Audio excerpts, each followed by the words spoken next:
The diocese is publishing an additional list of priests who have against them substantiated allegations of sexual abuse of a minor.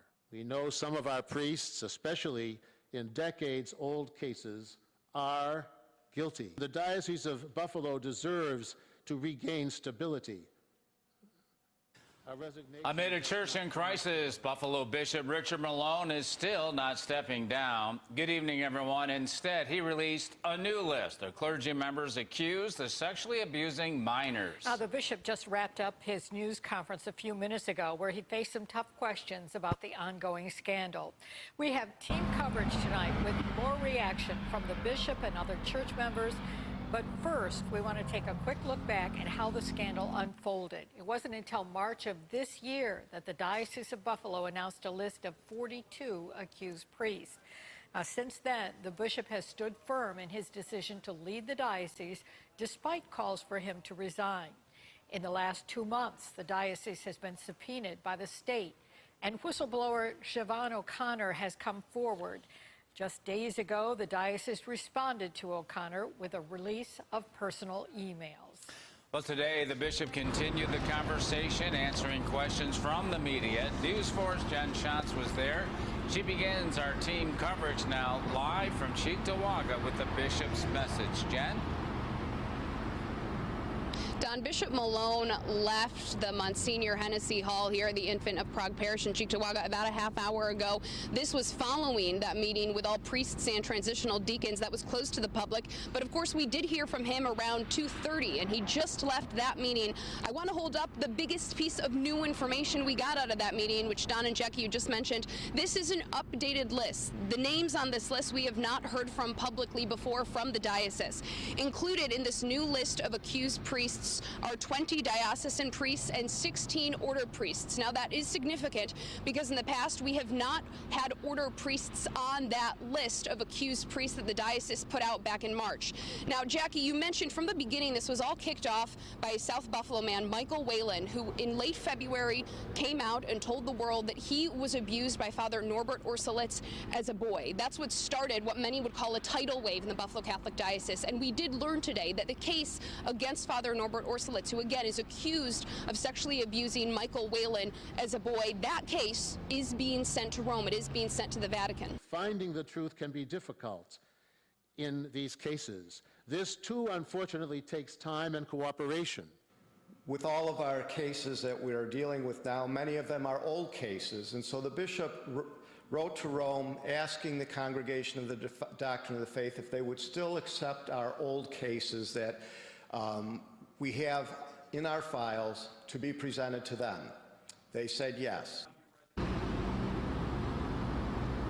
Now, I did mention this new piece of information that we heard from the Buffalo Diocese. That press conference, though, was a long one. It was over an hour, and the majority of that press conference was taken up by statements of diocesan attorneys, Lawler Quinlan and Terry Connors. We did not hear very much from the bishop, although he did take the time to answer our questions. I think all the reporters in that room would have wanted to hear a little bit more from him and less from the diocesan attorneys, who really reiterated some of the information that we already know, information about the Independent Reconciliation Compensation Program and information about that 2002 Dallas Charter, which several members of the diocese noted in talking about how abuse allegations have gone down since that. But I do want to bring in News 4's Marissa Perlman. Marissa, you were outside prior to the meeting with priests and, of course, prior to that 2:30 public meeting with the bishop, and you heard from not only from priests but from Catholics. Yeah, and despite what may have happened inside, it seems like the priest that we spoke with truly, Jen, had a lot to say about this. Again,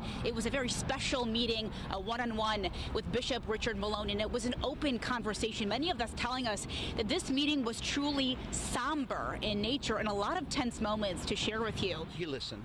Yeah. But he says he would like to stay because there's things he still wants to do. I don't think that the bishop has a lot of credibility right now. I think it's going to be very hard to move ahead with him. Well, we have to have hope. The church has been around for 2,000 years and it's weathered many crises, and we'll weather this one too, yes.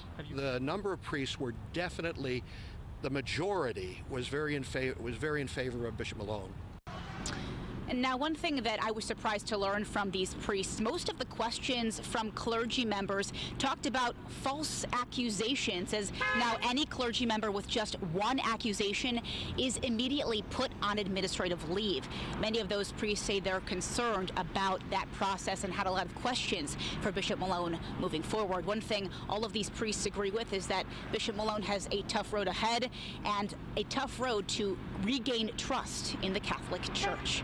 Reporting in Cheektowaga, Marissa Perlman, News 4. Thank you, Marissa. And as she said before this afternoon's meeting, we saw both protesters and supporters of the bishop hold demonstrations outside the Infant of Prague parish.